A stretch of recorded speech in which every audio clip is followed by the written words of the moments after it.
And no, Buddhism originated in India, but it did not become the world religion, the major religion there. But it has become one of the world's major religions. But no, its number of followers has not increased over that of Hinduism. In Buddhism, first of all, Buddhism is based on Four Noble Truths. And of the Four Noble Truths, some of them Muslims can appreciate. So the first noble truth is that every desire, and the third noble truth is that you can eliminate suffering by eliminating desire. And fourthly, the fourth noble truth is that you can eliminate desire went out to see what the world was really like, and he saw an old man, a sick man, a dying man, and this brought home to him a new reality that suffering is everywhere. Everyone ends up like this, sick, old, dead, eventually. And suffering. Of course, in Hinduism as well, we have the idea that one comes back into this life in a continuous series of reincarnations, and there is a need to escape this series of incarnations by achieving what is called moksha. Well, in Buddhism, the idea is that suffering and this entrapment of worldly life would have already been present in some way in his thought as a Hindu. But now it came to be formulated in this way as the Four Noble Truths and the need to escape this, the entrapment of this. Some suffering is caused by human actions, not necessarily due to desire, but sometimes carelessness and other factors. Some suffering may be in the world as a result of some natural circumstances that have nothing to do with human beings. And some suffering may be placed in the world such that they become tests for human beings, or rather we should put it the other way, not deliberately as if God placed suffering to test human beings, but one of the benefits of suffering is that human beings are being tested thereby, and so God might permit these sufferings for these good results, such as there being a land of test for human beings. As for desire, we know to have ill effects, and in Islam we try to a certain extent to limit our desires or to curb them, bring them under control. It's one of the things that we try to achieve during the month of Ramadan, where the fasting is prescribed for us. The Quran says, لَعَلَّكُمْ تَتَّقُونَ, so that you may achieve an awareness of God, which obviously helps a person to stay away from evils. So by limiting the intake of food and drink during the day, by limiting the expression of our desires during the day, we are actually bringing these desires under control. Ultimately, we don't believe that desire is altogether bad. Human desires are placed in human beings by God for certain good reasons. For example, the desire for food and drink helps to maintain the survival of the individual, and desire for intimate relations channeled in the legal way ensures the procreation of the human race in a legitimate manner in God's pleasure. But the important thing is that for Muslims, the desires have to be curtailed and channeled and limited and controlled within the parameters that God has established for. The practice is found in the Eightfold Path, which is now, if you think of the overarching truths as the Four Noble Truths, now you have the Eightfold Path that should be followed in order to express or to eliminate desire, and this Eightfold Path is the way to eliminate desire, and in a way it flows out of the Four Noble Truths, because the last of the Four Noble Truths that you have to follow the Eightfold Path. So the Eightfold Path is a combination of 8 things, as obviously the name indicates, but we might categorize these into 3 categories. The first category would be items falling under belief or wisdom, faith or wisdom. The second category would be those items that fall under morality, and the third under meditation. So right away, if we think about these three categories, we can see that these are categories that belong to many of the world's religions and to Islam in particular. We must have faith, and faith is accompanied by wisdom. The Quran itself is described as Al-Quran al-Hakim, the wise Quran. When commandments are listed in the Quran in the 6th chapter and the 17th chapter of the Quran, it is mentioned, especially in the 17th chapter, that this is from among the wisdom that God has given you. So the commands themselves are called wisdom commands. So having wisdom is important in Islam, and faith, obviously. The moral effort, religions generally are concerned with morality, and the morality is expressed in Buddhism will be found largely, that concern is there in Islam as well. And then if we come to meditation, many of the world's religions have principles of meditation. In the Islamic faith, we have meditation in terms of the 5 daily prayers. We have also a dhikr, which is known as the remembrance of God, which are outside of the formal prayers. We have dua, which is prayer and petition to God. Or one might include muraqabah, or just simply meditation. Or the Quran often calls upon us to think, to reflect, to ponder, especially to look at the signs of God and think about the greatness of God who created all of these things. So that too is included under. There are many excellent books that deal with the world's religions in general, and with Buddhism in particular.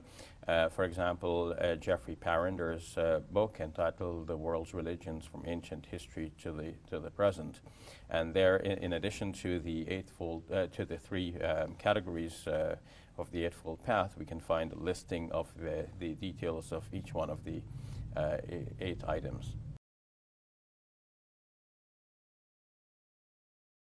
I converted to Islam in October of 2007. I was raised Catholic. I was very strict Catholic. I used to teach catechism. I was an altar server. I was very active in the church. I started having questions about life, and I went to the church for my answers, and I was met with a lot of resistance. I decided to take my time and learn about different religions. I studied Judaism, Hinduism, Taoism, Jainism, and eventually Islam. My life has been very different after coming to Islam. It's been one of the most beautiful things that could ever happen to me, but it has also brought its own fair share of hardships. My family does not accept Islam, therefore they don't speak with me. As a result of it, my family has taken my daughter from me. I have suffered loss of my job. I can't attend school anymore because I'm not able to afford it financially. I was one of the top students in my school. I was in the honor society. In life, nothing is stable. You can have money, you can have work, you can have family, you can have anything, and this can go like this. It can be gone. But religion is always the one stable thing that you have. So whenever you have any hardship or difficulty in life, you should go to your God. And going to the church and being told, well, that's the way it is because God said so, we shouldn't question that, is something that's not acceptable for me. If I need answers, where am I going to find them? Being Catholic, that you believe that there's the Trinity and Jesus is the Son of God and He's God, and when you can take your mind out of it and look at it, it doesn't make sense. But it's hard when for so many years this is your faith and this is what you defend and what you're dedicated to take that step back and kind of be open-minded about it. It took time. I studied it for a long time. I had a lot of common misconceptions about what Islam was, and astaghfirullah, at one point, I hated Muslims. I thought all Muslims should die. That anyone who even resembled what a Muslim in my mind was, they shouldn't exist. Why are they here? They should go back to their countries. They should, the common American idea of what Islam and Muslim is. But that was my own ignorance and, following the media. There's a quote, and I read often, fear not the path of truth for the lack of people walking on it. Maybe you know this. And this is something that's very powerful for me. Because it's okay if I walk through this life alone. It's okay if I have no family. if I have no friends, if I have the biggest house or if I have no house, if I have all the money in the world or if I have no money. It's okay because I have God. And in the end, it's very scary. In the Quran it says, like, even the mother who's nursing her child, when the trumpet blows, she'll leave them. You won't know anybody. So in the end, you're alone. You have your God. So if I can work on my relationship here with coming closer to my God, then inshallah, I see the Jannah one day.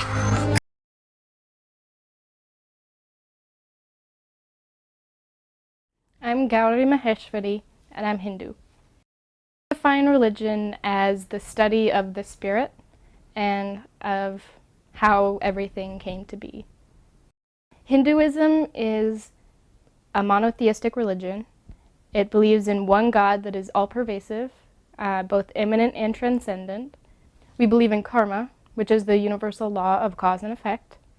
We believe in rebirth, in reincarnation, and eventually, once we have become perfected, we'll achieve moksha, where we'll merge with God. We believe in dharma, which is the necessity of righteous living, of living and seeing God within everybody, and doing our duty to society. We believe that every religion is valid, that the passion within each religion is what's important and not what name they call the God. The soul is essentially one with Brahman already. We just don't know it yet. We have this veil of Maya, or illusion, which gives us the idea that we are separate from God. Once we have achieved enlightenment, then we will merge with God like a drop of water into the ocean. So we have a little spark of God within us, and that is called the Atman. We have a lot of sacred texts. We have the Vedas, which are the most important texts. They came from the rishis, or the seers, in ancient India. When they were meditating, they heard the voice of God, and they heard the voice of God, and they spread the word, and it finally became written down after thousands and thousands of years. We also have the epics like the Mahabharata, which has the Bhagavad Gita in it. And those capture the essence of what the Vedas are about and bring it to a level that everyone can understand. We have the Upanishads, which were written by saints in the forest. They would go alone and meditate and write down what they thought and what they felt. And those are deeply mystical and spiritual and require a lot of study. The Ramayana has Ram and Sita and Hanuman, who show us how to be good people. And it applies in every era. The stories are so universal that whenever we have a problem, we can just look to that text. It's huge, so it will touch on anything that we need to know. And it'll give us guidance on what we should do and how we should behave. Unlike the Western religions, we do not believe in an intrinsic evil. Hinduism doesn't have an eternal heaven and hell. It has states of being where karma is burned off, either good or bad, and we're reborn once it equalizes. Karma can go into your next incarnation or 100 incarnations after that. There is no place that non-believers will go. If you have faith, then you're a good person, then you achieve good karma. In Western religions, the universe is created once and we will be destroyed once. In Hinduism, the universe is constantly being created, preserved, destroyed, and recreated. There is no heaven or hell. Everyone has one path, and that is towards God. Each person will have different bumps in the path. Some may take more lifetimes to achieve it. But no person, no soul, will be denied oneness with God. Hindus do not try to convert people into their faith usually. we believe that every faith is valid. And if you want to be a Christian, if you believe in Jesus, then that is perfect. We don't want to take you away from that. So there are obviously always going to be radicals who say that this is the only way. But as a general rule, Hindus do not believe that any other religion is wrong. And so we won't force anybody into our religion. We do allow people to convert on their own will. It's a very personal thing, a spiritual thing. There is no formal conversion. It's if you believe you are a Hindu, then you are a Hindu. So a lot of people like to change their name, like me, to symbolize their new faith or the faith that was always there, just not realized. So that is very much a personal thing and not required. Well, I was raised Catholic and I never really connected with it. So I was spiritual for a really long time. And I was reading about all of the different religions to see if I fit into any of them. And once I started reading about Hinduism, my mind just opened. I was like, wow, I believe this. This is amazing. I didn't think anybody else really believed what I believed. So I kept reading and reading and reading. And after about a year or two, I decided to go to temple. It was really scary because, I didn't know what to expect. But everyone there was so nice, and I've been going ever since. It's nice to have a place where you have a community that is so similar to you in such important ways, like what you believe in. Just to worship with people, it brings a new level to spirituality. There's one thing to do puja at home, but to do it with such passion, around other people with such passion, there's nothing quite like it. A lot of misconceptions about Hinduism. One is that we are polytheistic. We do believe in one God that takes many different forms. And once you get to learn more and more about Hinduism, it becomes really apparent. We also don't worship idols necessarily. We do understand that that is a stone, and somebody carved it, and it's just a stone. But we need those tools to help us conquer our mind. Our mind wanders incessantly. So during the puja, we have something to concentrate on. We have something to shower our affection on. It's hard to develop this love within you for God when you have no place to really put it. You're just like, I love you.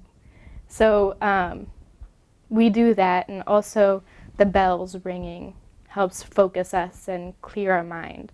Loud noises just kind of point the mind towards what it's supposed to be doing, and the incense puts us in a good mood. So it's all of the stuff that we do, all of the rituals we do are tools to help us find God within ourselves. It's all about oneness, all about being part of that supreme Brahman and realizing that both within yourself and within others. And by doing that, everything else will fall into place. If you see God within everything, you'll act right. You'll do the things that you need to do. Yeah, it's I guess it's both and it's neither. In a sense, Confucianism predates both modern ideas of religion and philosophy. A more interesting question is maybe why do some people want to say that it is philosophy or it is religion, and what are they trying to do when they do that? And what you see often in the modern period is often people who call or limit Confucianism to saying it's only a philosophy, they're often trying to divorce it from social action and from community action. And there's a long history over the last 100, 150 years of people defining Confucianism as a philosophy in connection with more authoritarian or right-wing political employments of the tradition. Confucianism began in Japan about the same time Japanese states began, which is in the middle of the first millennium of the Common Era. And what's unique and interesting about the development of Confucianism in Japan is that even though from that point onwards Confucianism affected all kinds of very central aspects of Japanese society, education, politics and so on, Confucianism never really became the mainstream, or never really became a mainstream popular discourse until really quite late, until about 1600. And that means that Confucianism in Japanese history, as opposed to Chinese history and other places in East Asia, is very much an early modern phenomenon. It's something that's very closely related to the nature of early modern society, you know, mass urbanisation, literacy, increase in literacy, bigger disposable incomes, all these sort of things. It's very much in Japanese history an early modern and to a lesser extent modern phenomenon. A lot of theories that people talk about in relation to Confucianism relate to its capacity to work as a new form of international relations, for instance. But most people never look at Confucianism outside of China. Japan's the one case we have of a country which for a long time is independent of China. You know, Confucianism in Japan was never pushed by any kind of Chinese political dominance or military dominance, anything like that. So you have, it's really the only example actually of a country outside China that has a long tradition of Confucianism without having any sort of political pressure put upon it by China. So that allows us to see all sorts of things about how Confucianism works in a sort of, well, it's not culturally neutral because it's Japan, but a non-Chinese cultural context. It shows a lot of interesting things. For instance, I mean, many of the points where Confucianism was most popular or most politically central in Japan were periods where Japan was in a very aggressive, sometimes at war with China. So that provides a really different image of what a lot of people think, especially when they, you know, sometimes people just equate Confucianism with Chinese culture. Well, this book shows Confucianism being used in, you know, the brutal military occupation of China in the mid-20th century, for instance, or sort of to justify invading northern China, things like this.